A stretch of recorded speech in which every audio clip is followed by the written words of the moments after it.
But let's talk about relationships first this afternoon. The extra stress everyone is under may be taking its toll, and it seems like that it could be affecting marriages. Because although up-to-date divorce statistics don't yet exist, some divorce solicitors have told us at BBC Essex that they're busier than ever. Some say they are expecting a very busy year once restrictions ease and no-fault divorces are introduced. Well, with me now to talk about this is Joe O'Sullivan, who's a family lawyer who helps couples after divorce. Good afternoon, Joe. Good afternoon. Thanks for having me on the show, Tony. Thank you for joining us. First of all, I mean, are you seeing more couples coming to you? It's a good question. We did have a lull the last lockdown. Things went very quiet. I don't do much court work. I'm generally a mediator and work with couples rather than go to court. But then it was crazy for the last 5 months of last year. Really, really busy. I would say it's been slightly quieter this January compared to last January. But yeah, I expect things to increase once we come out of lockdown, whenever that will be. Yeah, and what kind of reasons have people been coming to you with? Well, all the usual reasons.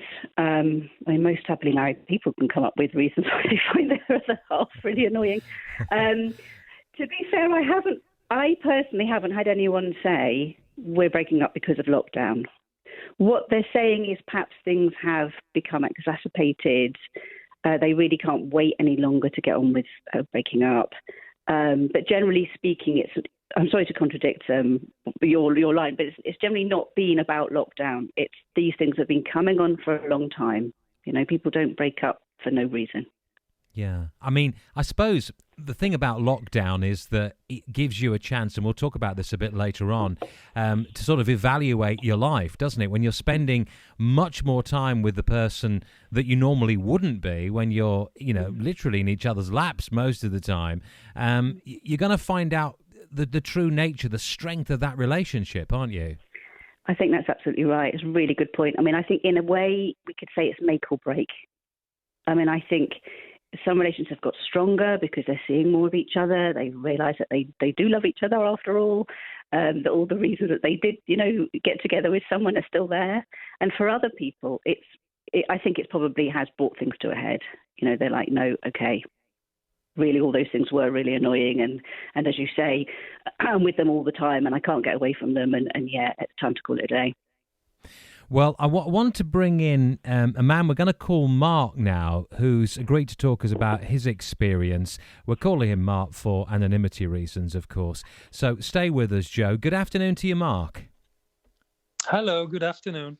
Thanks so much for being with us here. Now, tell me about how your relationship came to an end.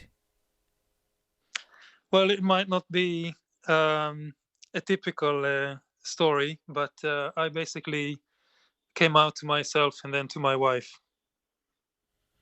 And how long did it take you to come to that decision? Well, it was, we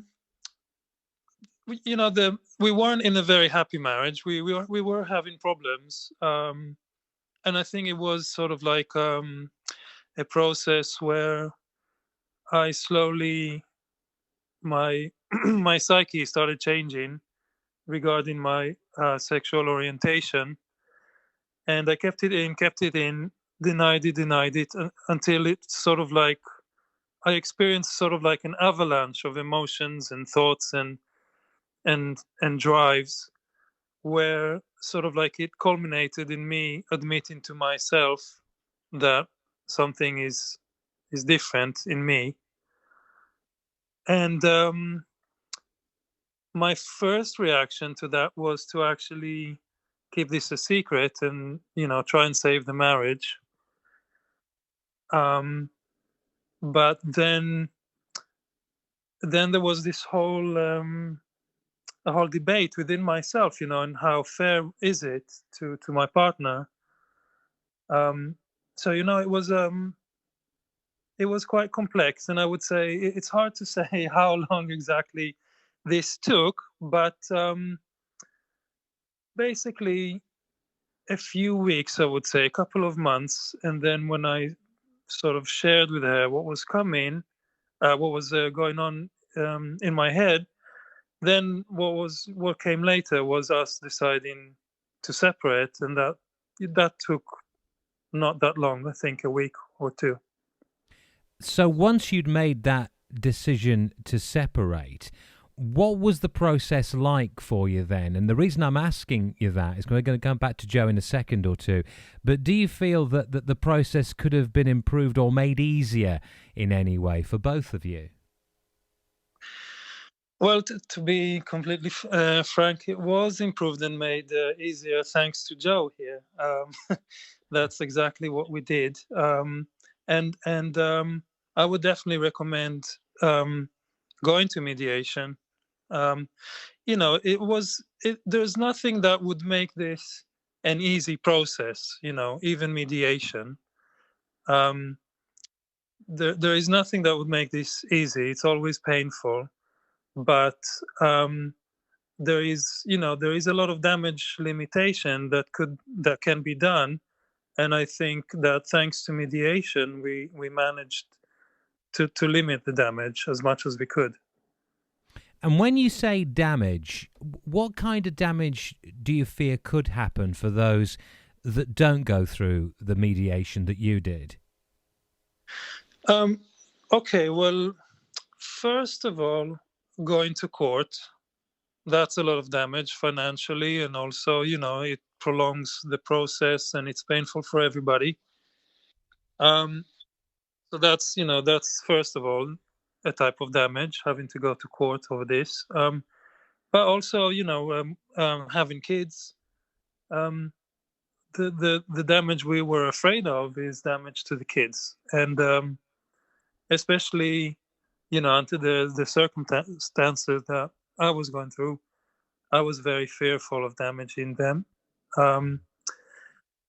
The one big sort of damaging thing following divorce is that the kids sort of like they lose one of their parents. Yeah, so one of the parents takes complete custody, and then I think that could be really, really damaging, whether it's the father or the mother that they lose contact with. And I know people that's the case with them, and I think that's really sad. And I think that mediation can help regulate at least contact with both parents. Well, thank you so much, Mark, for sharing that with us today. And let's bring Joe O'Sullivan, the family lawyer, back in again. So, Joe, Mark has had the benefit of your mediation there, as he was saying. Now, if people are thinking, there may be people listening right now who feel that they've had to reevaluate their relationship and maybe think that it's not working. Is mediation available for people, say, who are on low incomes? Is it can it be an expensive process in itself? Yeah, it's a good question. I mean, mediation, obviously, Mark, and thank you, Mark, for coming on the radio, because hardly anyone shares their experience as such a personal matter. So thanks to Mark. But there is legal aid available for mediation. Legal aid used to be available for lots of things. It's not anymore, but it is still available for family mediation. And I cannot stress enough how helpful that would be for people on low incomes or on benefits. Right. Obviously, it can be expensive, depending on the cost of the mediator. I wanted to ask you one more thing before you go, Joe, and I mentioned this earlier on about how the process is going to be changing very soon. And this is a massive thing for anybody who's been through a divorce, because one of the hardest things is when one party has to be blamed, if you like, for the breakdown. And so something is coming in called the no-fault divorce. Now, first of all, could you just explain briefly what that exactly means and what effect it's going to have on the number of couples who may be splitting? Yeah, so this has been a long fought for change, because couples like Mark and his wife really didn't want to blame the other person for the end of the relationship, because they could see the damage that might do to their ongoing relationship. So we had to think very carefully about what to put in the divorce petition. Whereas with no fault divorce, we wouldn't have to blame. So it's quite a massive change. So, and it doesn't have to be proved. So essentially, the person who applies for the divorce will simply say, "I want a divorce," and then it's a process, it's a procedure after that. Very limited ways that it can be stopped. And yes, you don't have to blame. You don't have to prove anything. It is actually a massive step forward, I would say, especially in the area where we are trying to help couples in mediation come up with solutions, without blame. Well, Jo, thank you so much for your time this afternoon. Jo O'Sullivan there, a family lawyer.